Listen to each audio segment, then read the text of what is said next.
Sayın Milli Eğitim Bakanı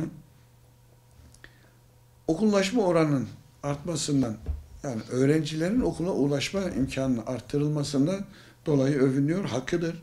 Bunu küçümsemiyoruz. Bu güzel bir çalışma. Fakat asıl mesele şu, bizim evinden alıp da okula getirdiğimiz öğrenciler, yani %97'ye ulaşan okullaşma oranında %97'si gençlerin, çocukların okula geliyorsa, buna ulaşabiliyorsa, bu imkan sağlanıyorsa bunu takdir etmekle beraber bu öğrencilere, bu okullarda ne veriliyor? Asıl mesele burası. Yani öğrencileri kışlaya toplar gibi okula toplamak değil mesela. Okula toplanan öğrenciye ne verildiğini bilmemiz gerekir. Bunu görmemiz gerekir.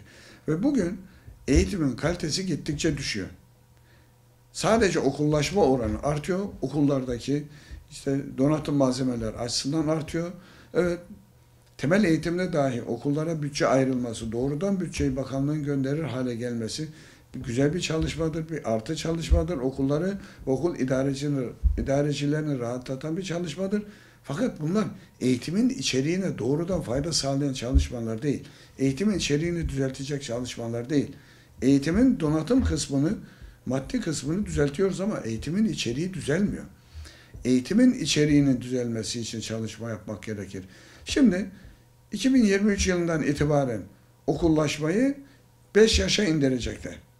Yani zorunlu eğitim şimdiye kadar 4 artı 4 artı 4 şeklinde 12 yılken buna bir daha eklenecek, okul öncesi 13 yıla çıkartılacak. Tamam da 13 yılda biz bu öğrencilere ne vereceğiz? Ne veriyoruz? Bunun içeriği nedir? Bu öğrencinin geleceğine ne katkı sağlıyor? Bu öğrencinin hayatına ne faydası oluyor bu eğitimin? Bunu düşünmek gerekir. Bu konuda çok büyük eksikler var. Bunu tamamlanmadıktan sonra diğer sayısal veriler, diğer donatım meselesindeki ileri gitmeler eğitimin sorununu çözmüş olmuyor. Bunun bilinmesi gerekir. Bizim 5 yaşındaki çocuğu annesinden alıp da okula getirdiğimiz zaman o çocuğa ne vereceğiz?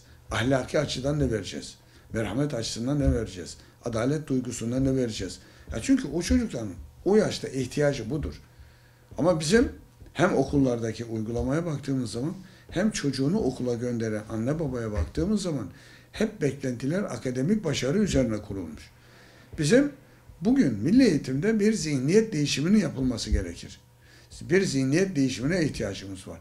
5 yaşından itibaren çocuğa akademik başarıya yönelik uygulama yapılması yerine bu çocuğun liseye en az ortaokulun yarısına gelene kadarki kısımda insani davranışları, kendine yeterliliği, toplumun içerisinde nasıl bir insan olması gerektiğini temeline atılması gerekir. Bu çocuklara adalet duygusunun, bu çocuklara merhamet duygusunun, bu çocuklara işbirliğinin öğretilmesi gerekir. Bugün gelinen noktada şunu görüyoruz maalesef çocuklarımızda. Sokakta yürürken gördüğü kediyi, köpeği sevmekte çok iyiler. Fakat çocuklar okulda birbirlerine karşı o kadar merhametli değiller.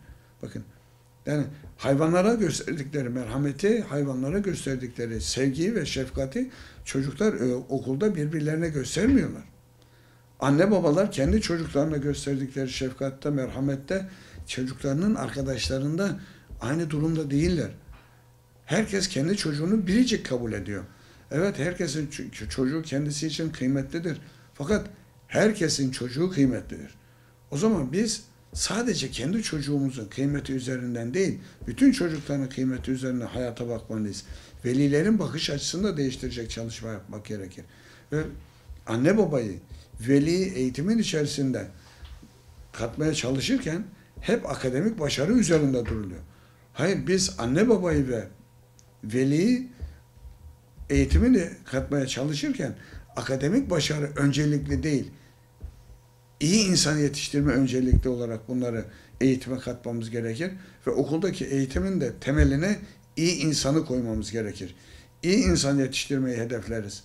İyi insanı yetiştirdikten sonra her meslekte o mesleğin iyisini yetiştirmek kolaydır.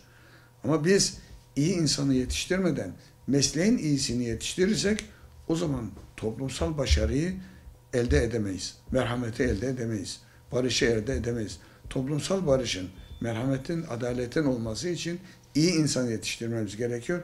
O zaman hem anne babaların hem eğitim sisteminin kurucularının ve yürütücülerinin akademik başarı yerine öncelikle en başta iyi insan yetiştirmeyi, iyi fert yetiştirmeyi koymaları gerekir. Sonra onun üzerine akademik başarısını koyup akademi olarak iyi insan, iyi başarıyı yakalamaya ya da başarılı insan yetiştirmeye çalışmak gerekir.